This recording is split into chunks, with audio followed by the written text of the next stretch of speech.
Hey everybody, it's Emily, and today I want to show you an easy, inexpensive fix that you can make to put a little more life into a piece of clothing that looks like it's about had it.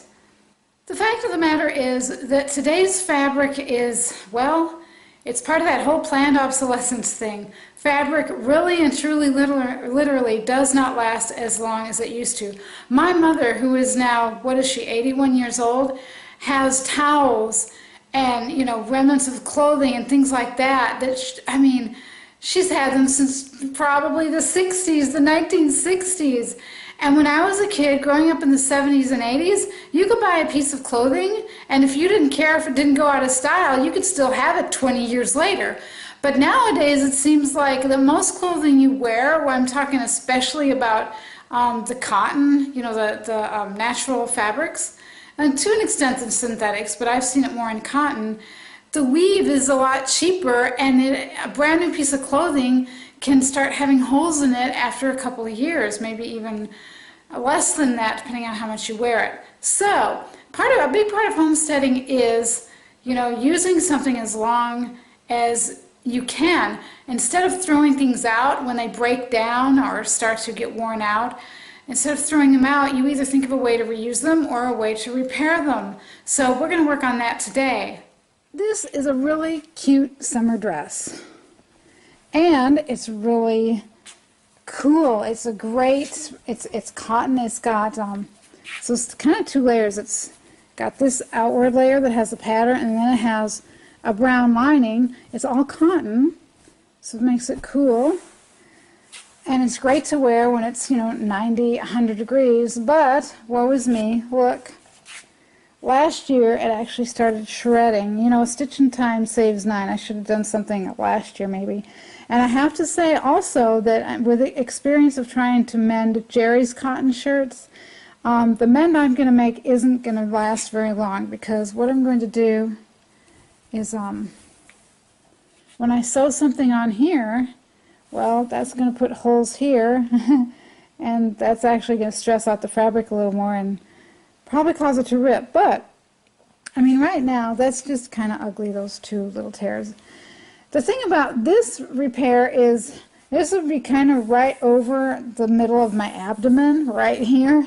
And so whatever I do here, it's going to kind of look weird. It's going to be a weird place to patch it.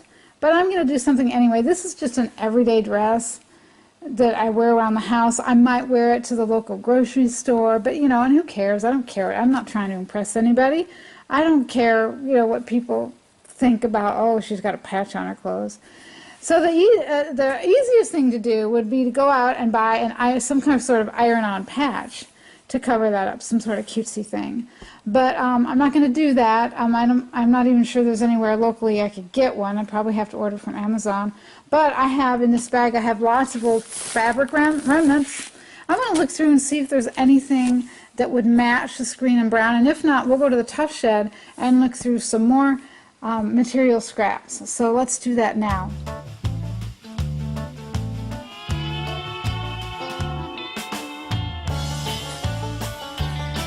I think I found something right away, actually.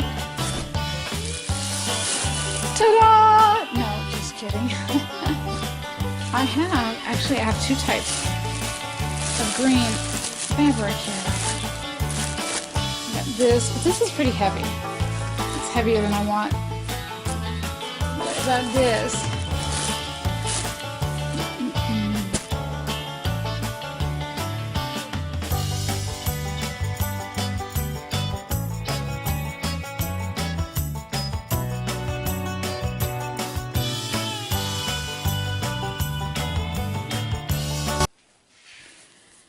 This is still kind of, you know, it's heavier than the material that I'm working with on the dress, but it's not as heavy as this. And it's smoother, more like the dress's material. So what I'm going to do is I'm going to cut a piece out that, you know, a bit bigger than the patch that I need to, you know, that area that I'm going to patch. And then I'm going to cut it into a nice shape. Is that recording?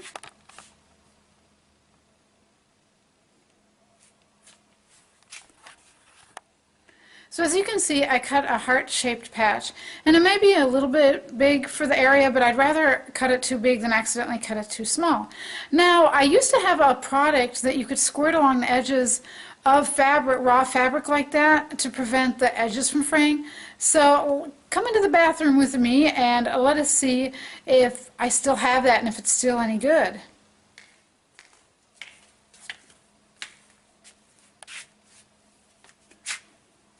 This is the box where I keep my crafty and sewing stuff. Alright, well, I found it. See, stop fraying. But I messed up. It says, apply glue around trim at point to be cut. You're supposed to do it before you cut it out.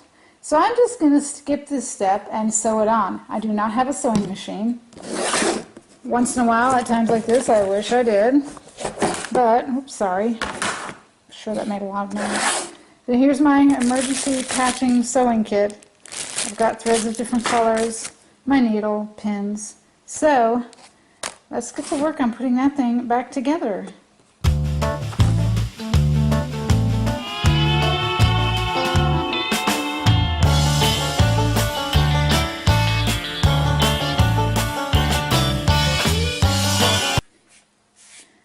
I almost forgot a really important thing to do, and this is a crucial tip for whenever you're sewing something onto a piece of clothing or anything where you have more than one layer. You want to stick something between the two layers.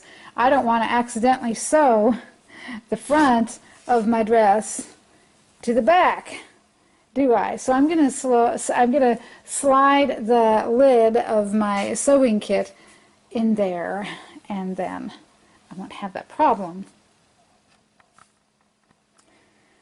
Here's the finished product. What do you think? Well, I decided to go with the whip stitch, just a simple whip stitch all around the edge, since I had already messed up my opportunity to stop it from fraying. The whip stitch will help it not to fray quite as quickly. It does to make it look a little more, let's say, homemade. I want to use the term rustic. Again, this is just an everyday dress, so let me see if I can get it up against the wall for you and hold the camera in the right place. Actually, the best thing for me to do here is just lay it out on the floor. You can see what it looks like.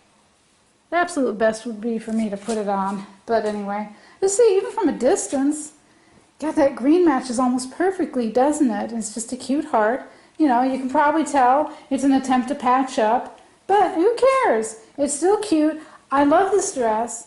And now I'm going to be able to wear it probably at least one summer longer than I would have if I would have just let that tear continue to grow larger and larger. So that's your homesteading tip for today. Reuse and repair before you throw out. So I hope this has inspired you to take some clothing, pieces of clothing that maybe you don't love it, but it's something that you really don't want to have to replace right now. Inspired you to do something to extend its life just a little bit longer. Thanks a lot for watching. If you enjoyed this video, please feel free to share it with your online networks. Subscribe if you haven't yet, if you want to follow my gardening journey and get even more simple and sustainable living tips. I'll see you for the next video. In the meantime, take care and be well.